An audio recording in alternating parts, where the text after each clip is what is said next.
नमस्कार साथियों, आप सभी जानते हैं कि हमने कल एक सोशल मीडिया के माध्यम से आपको एक संदेश दिया था और एक निर्णय लिया था कि मीरा भाईंदर के अंदर राम रथ यात्रा और तिरंगा यात्रा शांति के लिए हम निकालेंगे। जो यात्रा हम गोल्डन नेस्ट सर्कल से नया नगर होते हुए मिलाड स्टेशन जाने वाले थे, यानी कि 26 तारीख को सुबह 11 बजे। इस निर्णय को इस मीरा भाईंदर के सभी नागरिकों ने स्वीकारा, उसके लिए दिल से हम उनका धन्यवाद व्यक्त करते हैं। मुझे काफी सारे कमेंट्स आए, चाहे वो हिंदू हो, मुस्लिम हो, अन्य समाज का व्यक्ति हो, सबने इस निर्णय का स्वागत किया। इसलिए उनका धन्यवाद व्यक्त करते हैं कि आपने हमारी निर्णय को भी सम्मान दिया और इस यात्रा को भी स्वीकारा।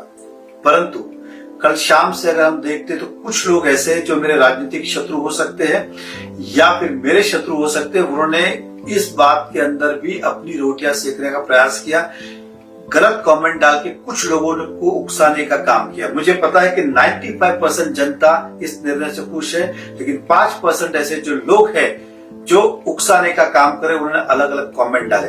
खैर, हम उनसे भी नहीं डरते, लेकिन इसी संदर्भ में आज योगायोग सभी मीरा भाईंदर के अलग अलग पत्रकार, इलेक्ट्रॉनिक मीडिया हो, पेपर मीडिया हो, इन्होंने एक सामूहिक बैठक बुलाई जिसके अंदर सभी पॉलिटिकल पार्टी के लोग थे। कांग्रेस हो, एनसीपी हो, शिवसेना हो, शरद पवार एनसीपी हो, उद्धव गट एनसीपी हो, मनसे हो, बीजेपी हो या इस शहर के लोक प्रतिनिधि हो, साथ ही साथ पुलिस कमिश्नर साहब हो या म्युनिसिपल कमिश्नर हो, इनके साथ एक सामूहिक बैठक हुई। इस बैठक के अंदर पत्रकार बंधु हो या अन्य पार्टी के नेतागण हो या पुलिस प्रशासन हो, इन सब की एक चिंता थी कि इस यात्रा में कुछ अनहोनी ना हो जाए। सबसे पहले तो मैं उनका भी धन्यवाद करता हूं कि उन्होंने इस यात्रा के अंदर साथ देने का निर्णय लिया। उन्हें यात्रा से कोई शिकायत नहीं है कि अगर शांति की यात्रा निकलती है उसका स्वागत है, परंतु सबकी चिंता ये थी कि कुछ असामाजिक तत्व दोनों ही जगह, चाहे वो हिंदू हो या मुसलमान हो, किसी ने कि अगर उसके अंदर टेरेस के ऊपर चुपके से, बैल्कनी से, खिड़की में से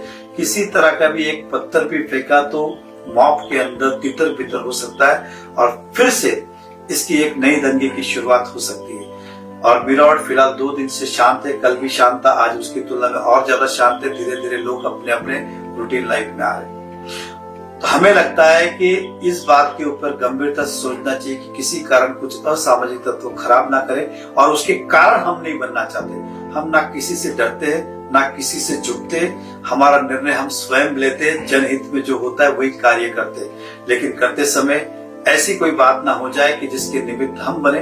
तो मुझे भी लगता है कि सभी पार्टियों के नेता ने जो सुझाव दिया उनका भी सम्मान करना चाहिए, पुलिस का भी करना चाहिए। साथ ही साथ पुलिस प्रशासन ने एक लेटर भी दिया है कि इसके अंदर कभी भी कुछ भी गड़बड़ हो सकती है, लॉ एंड ऑर्डर की सिचुएशन निर्माण हो सकती है और वो परमिशन भी नहीं दे पाएंगे। तो इन सब का हम सम्मान करते हुए हमने ये निर्णय लिया है कि कुछ दिन के लिए यात्रा को स्थगित करना जनहित में होगा, शहर हित में होगा। और जनता का मैं दिल से धन्यवाद व्यक्त करता हूँ जिन्होंने हमारे इस निर्णय को स्वीकारा। हिंदू हो या मुस्लिम हो, सबने इसको सम्मान दिया था कि यात्रा शांति का प्रतीक है और यात्रा राम यात्रा और तिरंगा यात्रा निकलती है तो ये सारे मुद्दे खत्म हो सकते हैं। लेकिन असामाजिक तत्वों का ना कोई धर्म होता है, ना कोई ईमान होता है। तो मैं दोनों ही हाथ जोड़ के इस शहर की जनता का, सभी धर्म के लोगों का आभार व्यक्त करता हूँ जिन्होंने हमारे शांति की यात्रा को भी सम्मान दिया। और अब ये स्थगित कर रहे, इससे भी आप समझेंगे हमारी कायरता है, हमारी कमजोरी नहीं, हमारी एक ही चाहत है, देश हित, जनहित, मेरा शहर सुरक्षित रहे, मेरा शहर जले। ये कभी हम नहीं चाहेंगे हमारे राजनीतिक फायदे और नुकसान के लिए। इस शहर को बनाने में हमने भी अपना योगदान दिया है और जिस शहर को हमने बनाया उसे बिगड़ता कम से कम मैं तो नहीं देख सकता हूँ। इस शहर के अंदर मुझे आज भी अपने शहर से बहुत प्यार है, मुझे गर्व है अपने मीरा भाईंदर पे, मुझे गर्व है अपने देश के ऊपर। तो कल की यात्रा हम फिलहाल स्थगित करते हैं। पुलिस प्रशासन हो, अनेक पॉलिटिकल पार्टी हो या शहर हित की बात हो, इसके लिए ये निर्णय हमें लगता है उचित होगा। फिलहाल धन्यवाद। जय हिंद, जय महाराष्ट्र, जय श्री राम।